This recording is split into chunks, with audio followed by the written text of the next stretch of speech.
Well, uh, we've been in Genesis, the study of Genesis now for several weeks. And if you recall, having been with us any length of time, you'll know that we've broken Genesis into 4 events and 4 people: creation, fall, the flood, the tower. And now we're working with Abraham, the first of the 4 people that are mentioned prominently in Genesis. The last 2 weeks we were in chapter 18, and now we're in chapter 19. And the 19th chapter of Genesis is probably one of the most famous and most fascinating in the Word of God. And yet it's also a dark and grim and fateful story. The world has always had a morbid interest in the account of the destruction of Sodom and Gomorrah. Hollywood has seized upon this theme. It's made several films on it. I mean, why not? It has everything that they could be looking for. Many Christians are uncomfortable with the content. Indeed, the judgment of Sodom and Gomorrah in Genesis 19 is a shocking passage to read, and even tougher to teach and to apply. And to be honest, actually, I struggle even whether to discuss this chapter in the series or just jump right over it, especially since it isn't even about Abraham, but it is in Genesis. And it's fairly obvious in chapter 18, where the 3 angels, one of whom is the Lord himself, appear to Abram.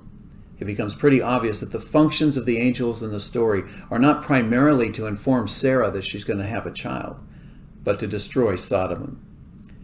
But trying to study chapters 18 and 19 together would require us to gloss over way too much too quickly the important instructions of each chapter. So depressing as it is, and filled with content best labeled for mature audiences, let's consider Lot and the destruction of Sodom today, because there are very important lessons here that we all need to learn from God. This chapter is very interesting. It's interesting from the standpoint of a sinful world. It's interesting from the standpoint of God answering the prayers of the righteous. It's interesting from the standpoint of God's people falling into spiritual decline and its devastating consequences when we do. But most interesting to me in all this is how in the world could Lot, a righteous man, we're introduced to him back in earlier parts of Genesis, end up in Sodom and have to be dragged out of the city by God. Choices have consequences. It's a very famous statement. It's a very true statement. It's important to recognize that Lot didn't get where he was overnight. He traveled down a gradual slope over a number of years, making a number of wrong choices and very costly, terrible decisions.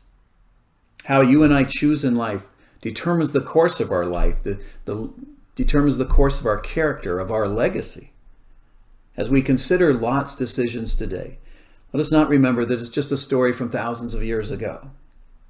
But I invite you to join me in asking ourselves, could we be guilty of making similar mistakes in our own lives? We open with Genesis chapter 19, verse 1. That evening, the 2 angels came to the entrance of the city of Sodom. Lot was sitting there, and when he saw them, he stood up to meet them. Then he welcomed them and bowed with his face to the ground. These are the same 2 angels who were with God in chapter 18. They had continued on their way down, while Abraham pled for the city, and they arrived at evening, seeing Lot at the entrance of the city of Sodom. Notice, in fact, that where they found him, at the entrance of the city of Sodom. This is more than just a place to meet and gather at the end or start of a day. This is a place meant for city officials and other men to discuss current events and transact business. It was a place of authority, a place where a person could see and be seen. Evidently, Lot held an important position in the government there at Sodom, or at least he associated with those who did.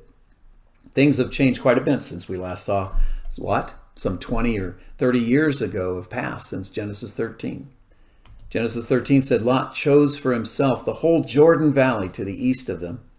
He went there with his flocks and servants and parted company with his uncle Abram. So Abram settled in the land of Canaan, and Lot moved his tents to a place near Sodom, settled among the cities of the plains. But the people of that area were extremely wicked and constantly sinned against the Lord.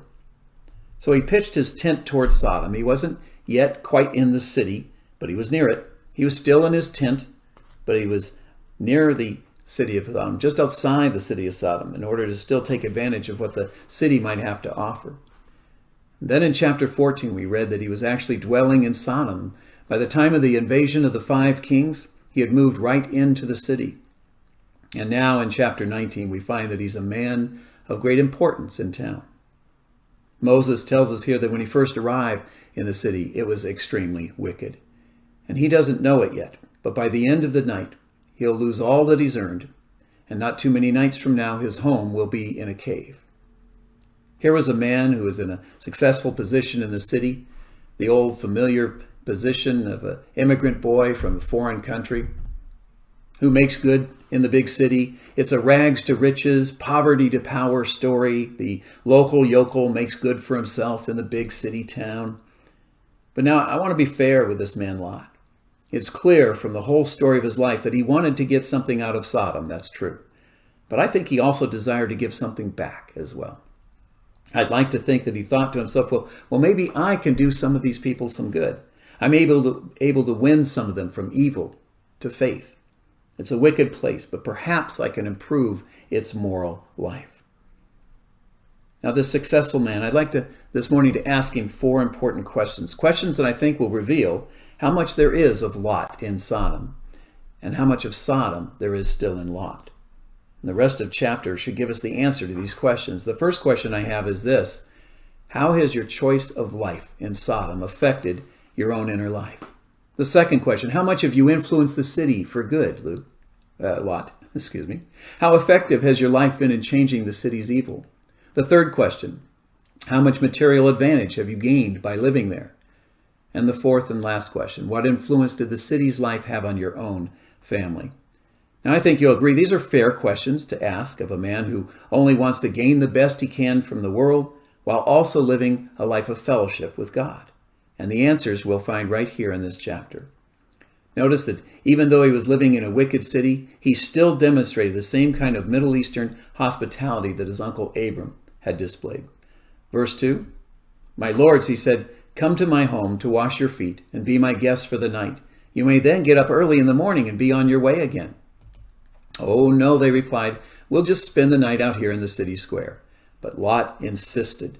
So at last they went home with him. Lot prepared a feast for them, complete with fresh bread made without yeast, and they ate. Now Lot surely knew what awaited the men if they stayed on the streets of Sodom overnight.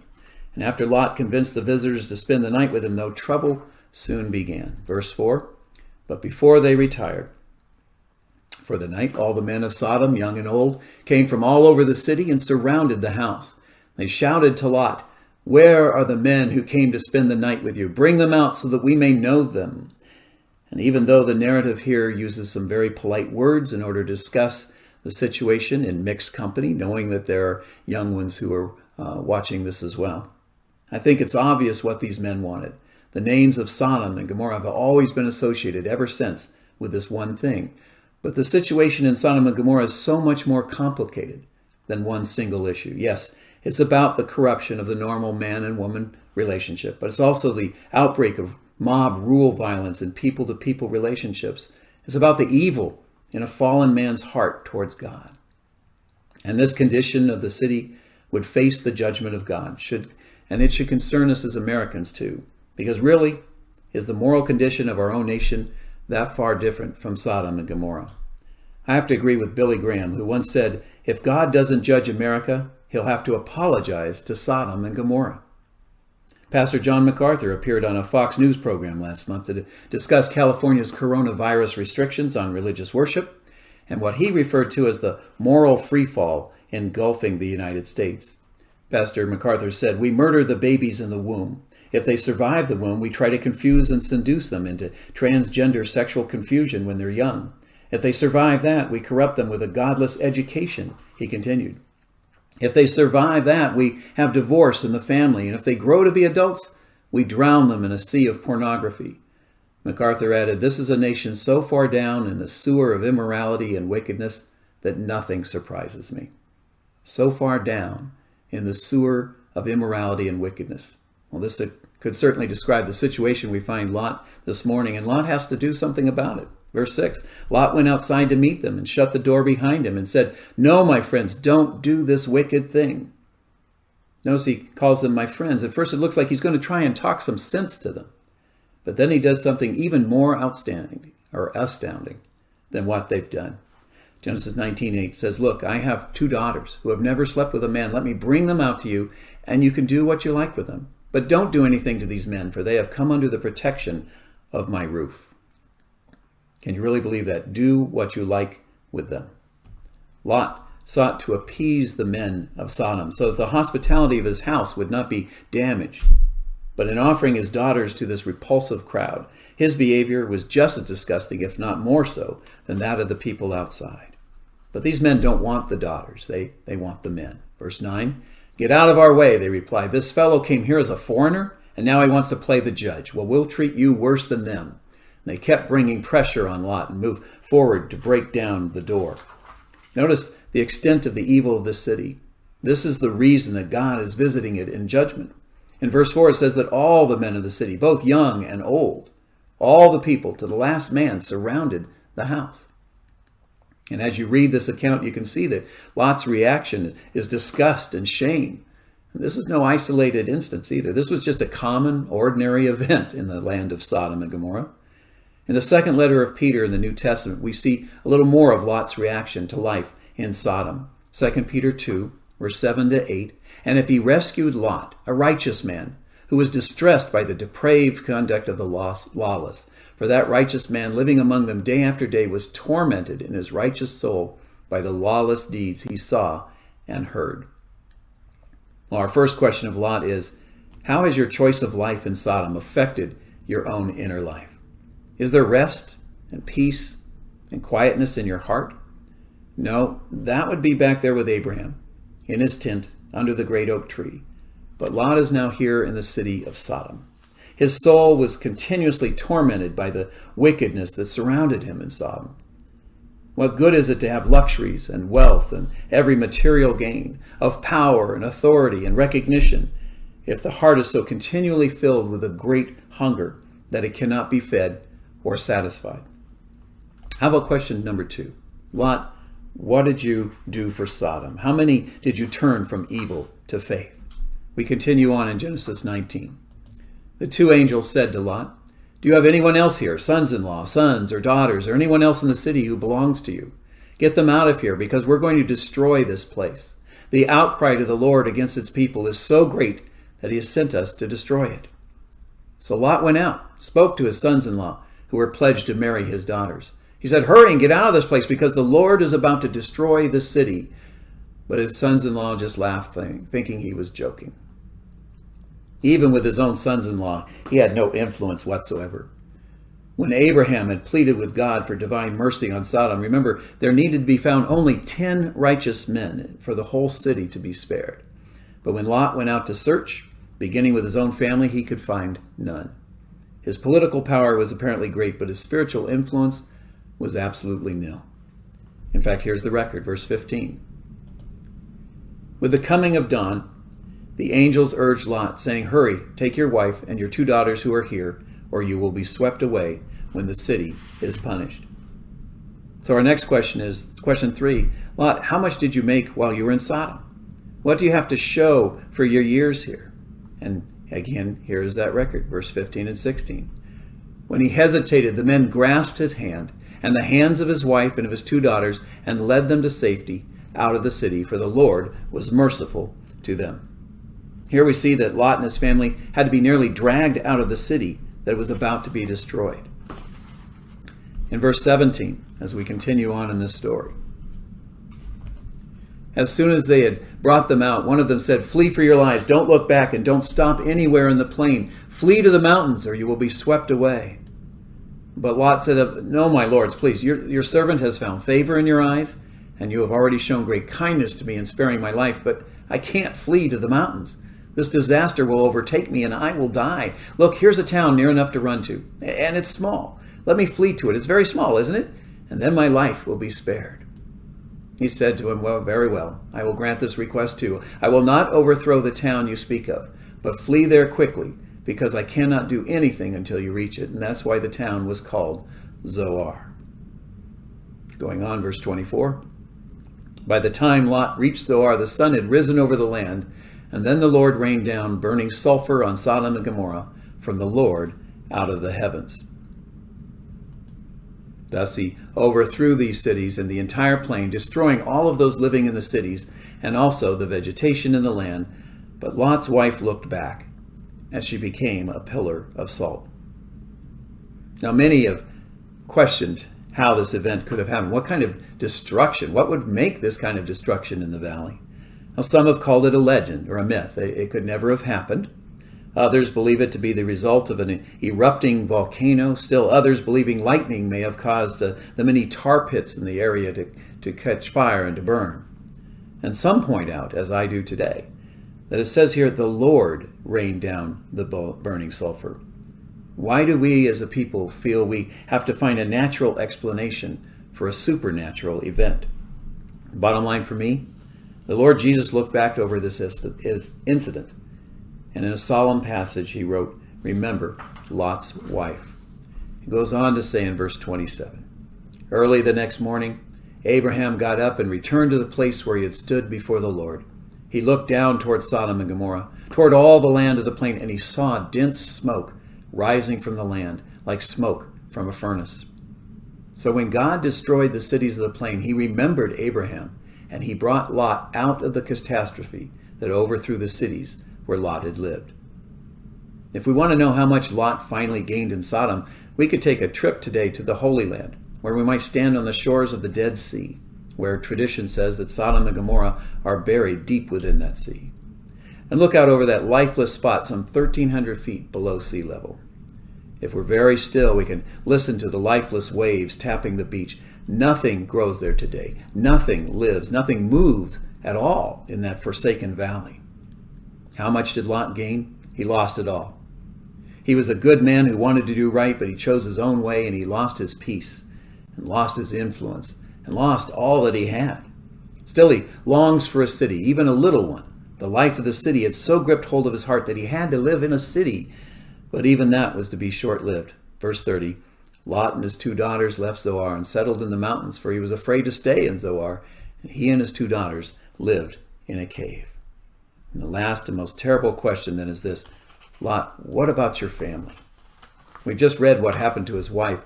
Her heart was too connected to the lust and pleasures of the city, and she looked back. Actually, I believe she probably did more than merely look back. I think she may even decided to return to the city that she had loved. Either way, she was caught by the flames and burned right where she stood. Her body was later encrusted with salt as the winds blew across her, and she became just a pillar of salt, as described here. Okay, well, what happened to your children, Lot? We just seen what happened to your wife, and now we have this account of how this filthy way of the city had become a part of his daughter's thinking too. Now the next part of the story is just as sordid as the one we've already heard. But one of the reasons I think the Bible is so authentic is because it tells the good stories, but it also doesn't spare us the ugly side of the stories and of humanity, and we're certainly not spared that here. In fact, in order to keep that language a little more polite, I'm going to use the New King James Version this time as we go forward, 31 to 35. Now the firstborn said to the younger, our father is old, and there's no man on the earth to come into us, as is the custom of the earth. Come, let us make our father drink wine, and we'll lie with him, that we may preserve the lineage of our father. So they made their father drink wine that night. And the firstborn went in and lay with her father, and he did not know when she lay down or when she arose. It happened on the next day that the firstborn said to the younger, indeed, I lay with my father last night. Let us make him drink wine tonight also, and you go in and lie with him, that we may preserve the lineage of our father. Then they made their father drink wine that night also. And the younger arose and lay with him. He did not know when she lay down or when she arose. You know, these 2 girls were virgin in body, but they were also corrupt in mind. They had long since grown accustomed to tasteless obscenities. So up in the cave on the mountainside, they seized on the thinnest of excuses to engage in an orgy of drunkenness and incest. What a depressing chapter. Not only here in Genesis, but in all of history. Lot had nothing but heartbreak and grief to show for the years he had spent in Sodom. Nothing but wasted years to look back on. The Lord has said, for whoever desires to save his life will lose it. So Lot, trying to get the best out of both worlds, ends up losing it all. The last 2 verses of the chapter explain a little more why this awful story was even included. 37 and 38 says, the older daughter had a son, and she named him Moab. He's the father of the Moabites of today. The younger daughter also had a son, and she named him Ben-Ami. He is the father of the Ammonites today. So here we discover the sordid origin of two groups, the Moabites and the Ammonites, who would remain a thorn in Israel's side for centuries. Now, I'm sure if we all were watching this right now, could get together in a group for a while and discuss this chapter, we'd probably find many lessons in this story. But for the sake of time, I'd like to just press on two right now to get them home to you. The first lesson I see is this, that the hour of danger is when you first begin to choose. We all experience it, but young people especially often feel the pull to be like the world, wanting to be popular, to have what everyone else has, to do what everyone else does. They want to be welcomed by their crowd, but be Christians too. They desire fellowship with Christ and a life of joy and power. So many try to do exactly what Lot tried to do, compromise so that they could have both. Some who come from Christian homes are drinking and gambling and stealing and lying about it at home. They're playing with sex as far as they dare go and even further. At the same time, they also want to be in church to find the Lord, to have his blessings and his fellowship. The whole story, though, of life and Scripture is that you cannot do both. You cannot serve two masters. No one can walk down two opposing roads at the same time. And if you're trying to live this way, surely you will lose it all, just as Lot did. It is quite possible to find your way, in fact, all the way at the top of the heap where you had worked so hard to get to, only to look back down on a burned out life, on empty, wasted, and barren years.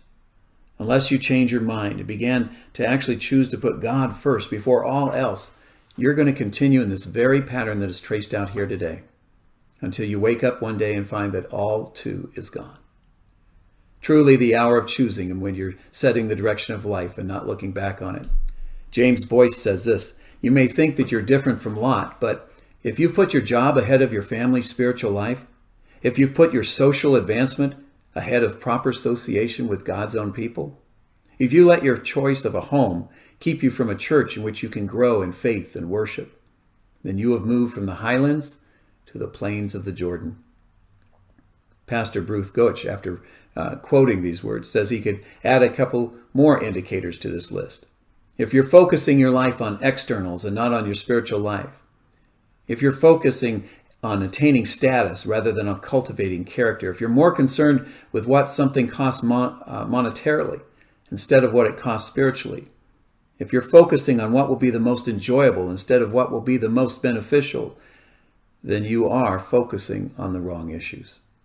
Now, the second lesson I get from this is that when you attempt to gain the best of both worlds, you end up destroying others besides yourself as well. And right now, I'd like to take a second to speak right now to some of the parents who might be listening right now. What do you think was the greatest pain in Lot's heart? When he awoke from his drunken stupor, there in the cave in the mountains, and learned all that had happened? Do you think it was grief over his lost wealth, his vanished honor? Or could it have been over the recognition of what he had done to his loved ones in Sodom, his little girl and his wife?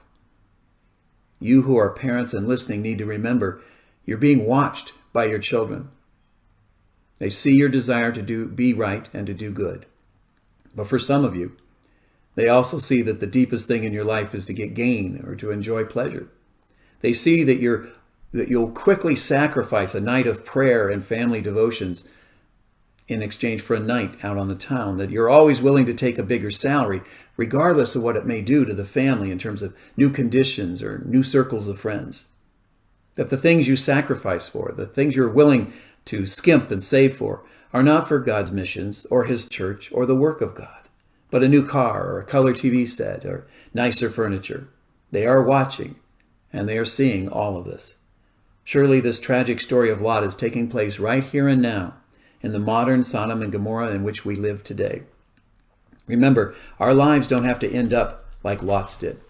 Up there on the hill and under the great oak tree is Abraham, whose whole life principle was to let God choose and to be satisfied with that choice. His first question always was never, how much will I make? But instead, will it destroy my home or my family? You know what I think is the saddest irony of all this? In the end, Abraham gained the whole land, even all that Lot possessed, and more besides. In Hebrews chapter 11, 9 to 10, we read this. And even when he had reached the land God promised him, he lived there by faith, for he was like a foreigner living in tents. And so did Isaac and Jacob, who inherited the same promise. Abraham was confidently looking forward to a city with eternal foundations, a city designed and built by God. Let us pray this morning.